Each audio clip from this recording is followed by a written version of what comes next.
Fisiopatología de la presión arterial. Vamos a recordar primero un poco qué es la presión arterial. Se denomina presión arterial a la fuerza que ejerce la sangre contra la pared de las arterias durante su circulación. La presión arterial oscila en la aorta y grandes arterias durante el ciclo cardíaco y alcanza su valor máximo durante la sístole ventricular, denominado presión arterial sistólica, y un mínimo durante la diástole ventricular, conocido como presión arterial diastólica. La diferencia entre una y otra se denomina presión diferencial. Hipertensión arterial. Se define hipertensión arterial cuando se encuentran de forma mantenida valores sistólicos iguales o mayores de 140 milímetros de mercurio y diastólicos iguales o mayores de 90 milímetros de mercurio. Mecanismos.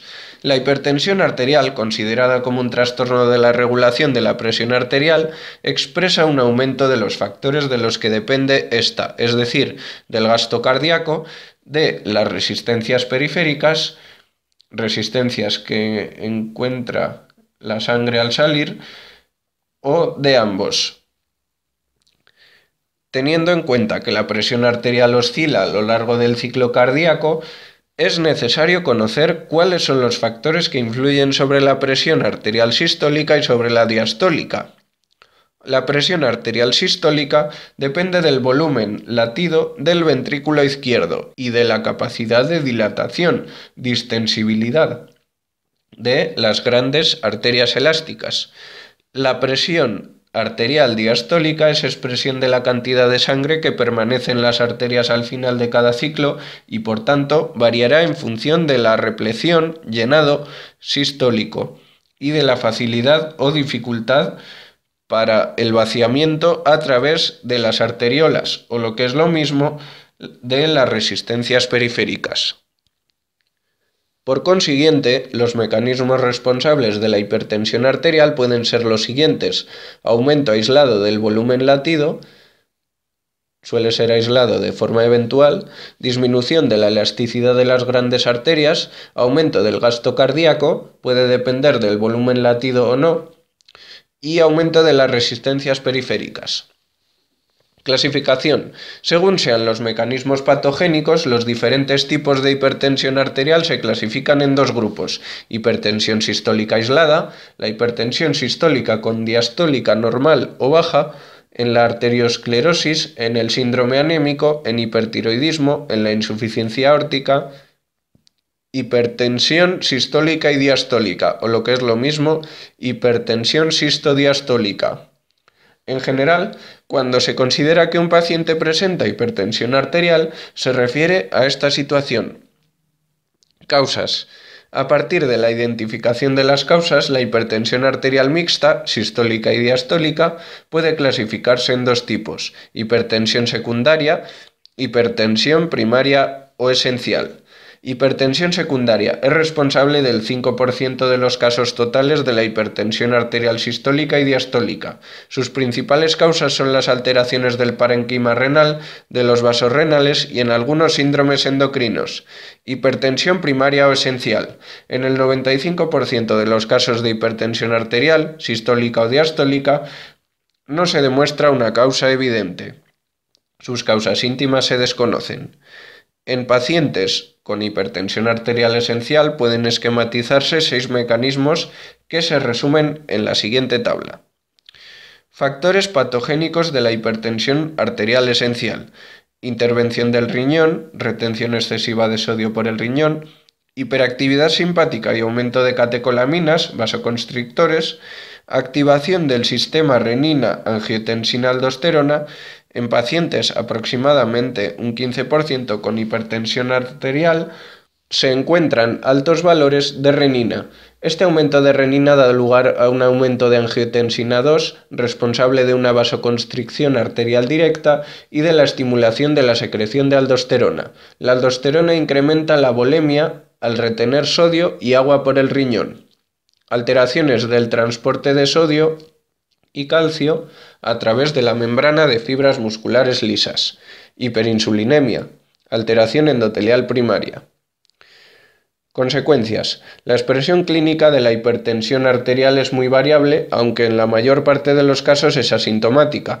Las consecuencias de la hipertensión arterial son de dos tipos: hipertensión arterial aguda e hipertensión arterial crónica. La hipertensión arterial aguda, crisis hipertensiva, puede adoptar dos formas diferentes: la urgencia hipertensiva, en la que el paciente no se siente especialmente mal, puede sentir una ligera molestia y la presión es superior a 210-120 milímetros de mercurio. Y en la emergencia hipertensiva, el paciente sí que tiene síntomas y el aumento brusco y persistente de la presión arterial origina, pues eso, síntomas. Hipertensión arterial crónica. Las consecuencias de la hipertensión sobre órganos pueden ser directas e indirectas, estas últimas a través de la aterosclerosis. Los órganos y tejidos afectados son el corazón, los grandes vasos, el riñón, el encéfalo y la retina. Hipotensión arterial. Se denomina hipotensión arterial aquella situación en la que, de forma estable, los valores de presión arterial sistólica son inferiores a 90 milímetros de mercurio. Una situación especial es la hipotensión ortostática. Ocurre cuando pasas de estar tumbado a estar de pie. Insuficiencia circulatoria, formas agudas, shock y síncope. La insuficiencia circulatoria consiste en la incapacidad del aparato circulatorio para aportar a los tejidos la cantidad de sangre que precisan en cada momento. Unas formas de insuficiencia circulatoria aparecen de forma rápida, shock, o súbita, de golpe, como pasa con el síncope, sin dar tiempo a que se establezcan mecanismos de compensación. Vamos a empezar hablando del síncope. Es un cuadro que se caracteriza por la pérdida brusca de conciencia y del tono muscular, con un inicio y una recuperación rápidos, debido a una alteración metabólica del tejido cerebral. No llega oxígeno al cerebro y el paciente se desmaya, pero no es un desmayo en el que te dé tiempo a percatarte, el desmayo repentino. Mecanismos y causas. El flujo cerebral depende de tres factores principales: el gasto cardíaco, las resistencias periféricas y la resistencia de los vasos cerebrales. Por ello, los principales mecanismos responsables del síncope son el fallo de la precarga, síncope hipodiastólico. La precarga es el volumen de llenado de los ventrículos. El de la bomba cardíaca, síncope hiposistólico, se llena pero a la sangre le cuesta salir. O el aumento de resistencias cerebrales.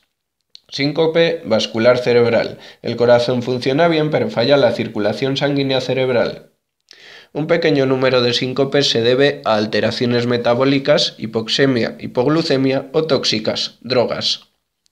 Consecuencias y manifestaciones. La única manifestación clínica constante es la pérdida brusca y pasajera de la conciencia, que se asocia a la pérdida de tono postural.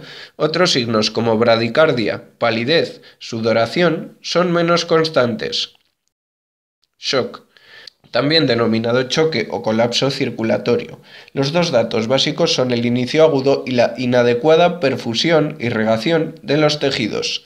Mecanismos y causas. Los mecanismos que pueden conducir al shock son los siguientes: fallo cardíaco, shock cardiogénico, disminución de la volemia, shock hipovolémico, falta de adecuación entre continente y contenido por fallo del tono vascular, shock distributivo. La redistribución se hace de forma que la sangre va a otras zonas. Impedimento de la circulación sanguínea, shock obstructivo. Manifestaciones clínicas del shock.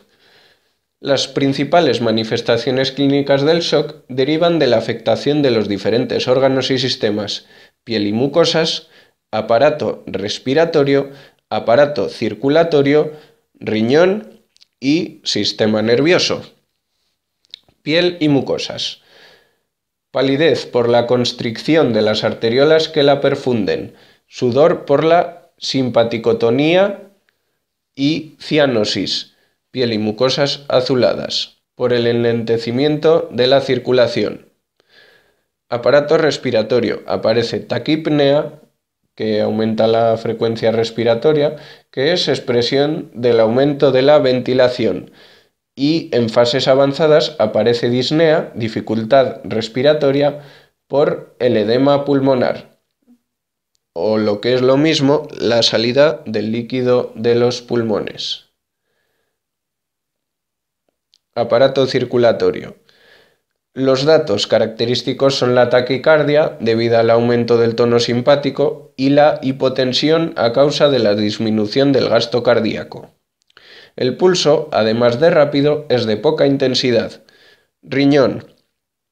La manifestación característica es la oliguria, que es disminución de la cantidad de orina, menos de 20 mililitros de orina por hora, que aparece como consecuencia de la disminución del filtrado glomerular.